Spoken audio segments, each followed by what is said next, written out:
आइए दोस्तों, स्वागत है आपका। आज के वीडियो में मैं एक्सप्लेन करूंगी साल 2021 की एक ऐसी फिल्म के बारे में जो एक सच्ची घटना पर बनी हुई है। ये फिल्म बहुत लोगों को डिस्टर्ब कर सकती है, इसलिए मेरी आपसे रिक्वेस्ट है कि सेंसिटिव लोग इसे बिल्कुल ना देखें। तो चलिए शुरुआत करते हैं। रिश्तों की मर्यादा को तार तार कर देने वाली इस फिल्म का नाम है girl in the basement. Film की शुरुआत में एक कार का सीन दिखाया गया है। एक औरत अपनी छोटी बच्ची के साथ पिछली सीट पर बैठी हॉस्पिटल की ओर जा रही है, जो बार बार ड्राइवर को कार तेजी से चलाने के लिए कह रही है। बच्ची को हॉस्पिटल ले जाया जाता है और डॉक्टर बच्ची का इलाज चालू कर देते हैं। अगले सीन में फिल्म का डायरेक्टर दिखाता है कि एक परिवार को जो कि डाइनिंग टेबल पर बैठे नाश्ता कर रहे होते हैं। डाइनिंग टेबल पर माँ बाप के साथ उनकी दो जवान और खूबसूरत बेटियां बैठी हैं। बाप का नाम है डॉन और माँ का नाम रेनी और बड़ी बेटी का नाम एमी तो छोटी बेटी सारा। इस फिल्म की लीड कैरेक्टर यही सारा है। सारा कुछ समय बाद 18 साल की होने को है। उसे आज़ादी से रहने की बड़ी चाहत है। उसे अपने पापा की रोक टोक पसंद नहीं आती है। वो अपने जीवन को अपने तरीके से जीना चाहती है। सारा के पापा डॉन, जिनका नेचर बिल्कुल हिटलर की तरह का है, को सारा की ऐसी आज़ाद सोच बिल्कुल पसंद नहीं है। वो चाहते हैं कि सारा हर तरह से हमेशा उनके ही कंट्रोल में रहे। वही सारा की मम्मी एक घरेलू महिला है। उनकी हमेशा यही कोशिश रहती है कि घर में टकराहट की स्थिति कभी ना बने। एक दिन सारा एक पार्टी में जाने के लिए माँ से इजाज़त ले लेती है, मगर हिटलर बाप का ईगो हर्ट हो जाता है और वो सारा को पार्टी में जाने से मना कर देता है। सारा की पापा के सामने एक नहीं चलती और वो नाराज़ होकर अपने कमरे में चली जाती है। हमेशा अपने मन की ही करने वाली सारा रात के अंधेरे में बगैर किसी को बताए अपने प्रेमी क्रिस के साथ पार्टी में चली जाती है। अपने ईगो को इस तरह रौंदा जाता देखकर हिटलर पापा के अंदर का जानवर जाग जाता है और वो सारा को ऐसी सजा देने की ठान लेता है कि उसकी रूह कांप उठे। सुबह जब सारा वापस आती है तो हिटलर पापा उसे सवाल जवाब करने लगता है, मगर वो उसे टका सा जवाब देकर वहाँ से चली जाती है। सारा की ये हरकत डॉन को अंदर तक सुलगा देती है। रात में सारा अपनी बहन और माँ के साथ अपने कमरे में बैठी उन्हें अपने फ्यूचर की प्लानिंग बता रही होती है कि उसे इस घर में अब नहीं रहना और 18 साल की होते ही वो अपने प्रेमी क्रिस के साथ फ्लोरिडा चली जाएगी और आज़ादी की ज़िंदगी गुजारेगी। सारा की बात सुनकर वह दोनों माँ बेटी तो बस मुस्कुरा देती हैं, मगर कमरे के बाहर खड़ा डॉन उनकी सारी बातें सुन लेता है। सारा की बातें सुनकर डॉन के अंदर का जानवर वहशी दरिंदा बन जाता है और जल्दी ही वो सारा को सबक सिखाने के लिए एक खतरनाक प्लान बना लेता है। कुछ दिनों बाद अपने प्लान के मुताबिक वो सारा से एक भारी बक्से को बेसमेंट में रखवाने की मदद करने को कहता है। बेसमेंट के एक कमरे में पहुंचकर वो धोखे से सारा को वहां कैद कर खुद को बाहर निकाल लेता है। किताबों की अलमारी के पीछे छुपा बेसमेंट का ये कमरा असल में साउंड प्रूफ होता है और डॉन के अलावा घर के किसी भी सदस्य को इस कमरे की कोई जानकारी नहीं होती। सारा बहुत रोती चिल्लाती है, मगर डॉन को कोई फर्क नहीं पड़ता। वो बाहर निकलने के लिए हर संभव कोशिश करती है, मगर नाकाम होती है।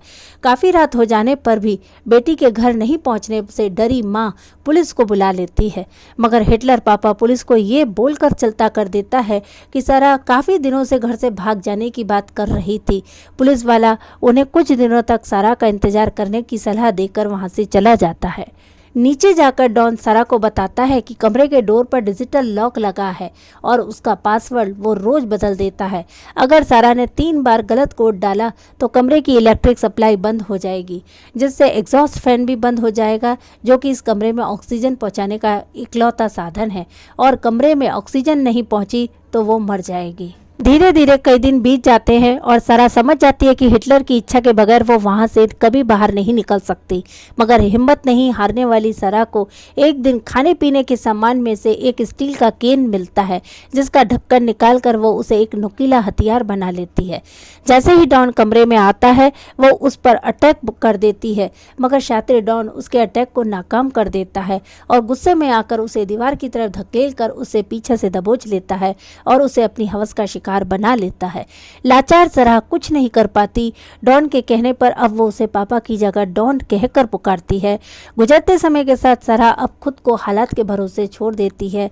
अब वो एक तरह से डॉन की सेक्स स्लेव बनकर रहने को मजबूर हो जाती है। कुछ दिनों बाद सराह का 18वां जन्मदिन आता है। डॉन उसके लिए केक लेकर बेसमेंट के उस कमरे में जाता है। वहां पर सराह का बर्थडे सेलिब्रेट करने के बाद वो उसके लिए लाई हुई लाल रंग की एक सेक्सी ड्रेस उसे देकर पहनने को कहता है। जब सराह वो ड्रेस पहनकर उसके सामने आती है तो डॉन उसे देखकर उत्तेजित हो जाता है और फिर से उसे अपनी हवस का शिकार बना लेता है।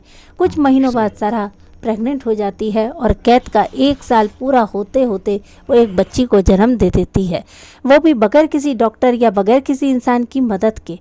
उस बच्ची का नाम वो मैरी रखती है। सराह के बारे में जानने के लिए एक दिन उसका प्रेमी क्रिस उसके घर पहुंचता है, मगर डॉन उसे सराह के घर से भागकर पुराने प्रेमी के साथ शादी कर लेने की झूठी कहानी सुनाकर वहां से चलता कर देता है। 7 साल गुजरते गुजरते सराह अब 2 बच्चों की मां बन चुकी थी। पहली लड़की मैरी तो दूसरा लड़का माइकल। दोनों बच्चे डॉन को ही पापा समझते हैं। जब बच्चे डॉन से पूछते हैं कि उन्हें बाहर क्यों नहीं ले जाया जाता तो डॉन इस बात का जिम्मेदार सराह को ही बताता है। वो कहता है कि जिस दिन तुम्हारी माँ सराह एक अच्छी लड़की की तरह बिहेव करना सीख जाएगी वो सबको बाहर लेकर जाएगा।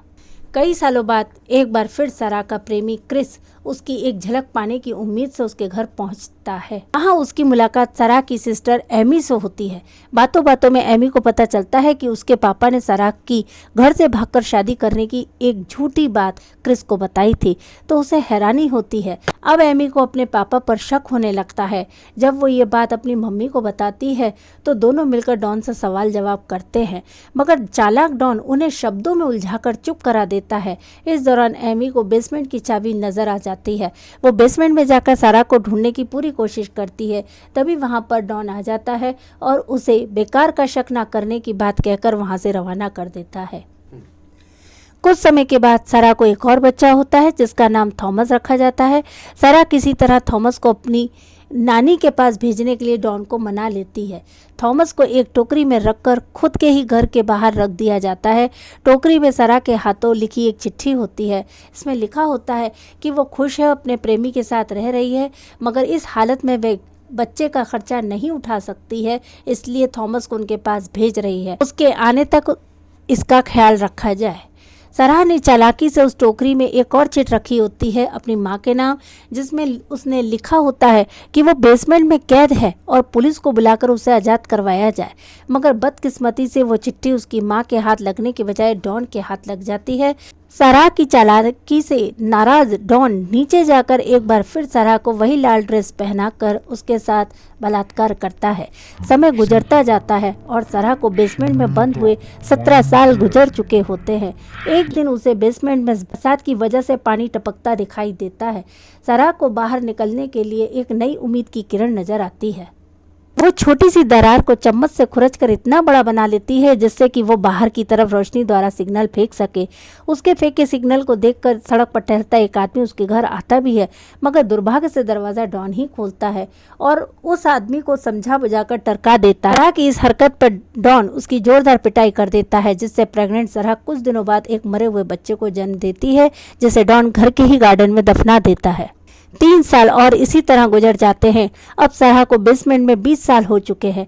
इस बीच डॉन की नौकरी चली जाती है और अब उसके लिए नीचे बेसमेंट में रह रहे सराह और उसके 2 बच्चों का खर्चा भारी लगने लगता है।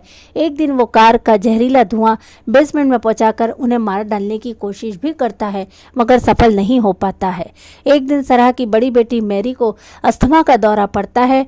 सराह के बहुत मेहनत करने पर डॉन सराह और मैरी को डॉक्टर के पास ले जाने को तैयार हो जाता है, मगर उसकी एक शर्त होती है कि उसका बेटा माइकल बेसमेंट में ही बंद रहेगा, और अगर सराह ने हॉस्पिटल में कोई चालाकी दिखाई तो डॉन उसके बेटे को बेसमेंट में ही मरने के लिए छोड़ देगा।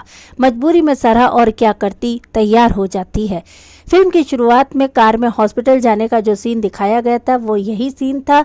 हॉस्पिटल में लेडी डॉक्टर डॉन के अजीब बिहेवियर को नोटिस करती है, तभी सराह को वहाँ एक पुलिस वाला दिखाई देता है। बहुत मुश्किलों के बाद 20 साल बाद मिले इस मौके को सराह हाथ से जाने नहीं देना चाहती है। डरे सहमे कदमों से वो पुलिस वाले के पास पहुंचकर उससे मदद मांगती है। हालांकि तभी डॉन वहां पहुंच चुका होता है, मगर इस बार वो कुछ नहीं कर पाता और पुलिस उसे अरेस्ट कर लेती है। इस तरह कहानी के अंत में सराह के बेटे माइकल को बेसमेंट में से निकाल लिया जाता है और बेटी मैरी भी ठीक हो जाती है। थॉमस तो पहले से ही नानी के साथ रह रहा होता है। अब सराह आजाद थी, वो बड़ी खुश थी। उसके बच्चे भी बाहर की रोशनी में आकर बहुत खुश थे। अचानक घर के बाहर एक बाइक आकर रुकती है। सरहा देखती है उसका वही सालों पुराना प्रेमी वापस आया है। सरहा उसे मिलकर बहुत खुश होती है।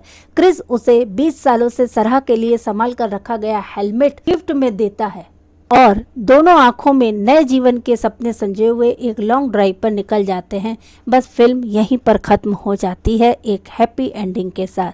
तो दोस्तों, कैसी लगी आपको ये फिल्म? हालांकि हमारे लिए तो ये सिर्फ एक फिल्म थी, मगर सोचो उसका क्या जिस पर 20 सालों तक ये जुल्म होते रहे। ऐसी दास्तान के बारे में जानकर शायद ही कोई होगा जिसका दिल सहम न जाए। मेरा तो खून खौल उठता है ऐसे बाप को देखकर। आपको कैसा लगा मुझे ज़रूर बताना। मैं जल्दी ही आऊँगी आपके सामने एक बार फिर अपनी नई कहानी लेकर। तब तक के लिए गुड बाय।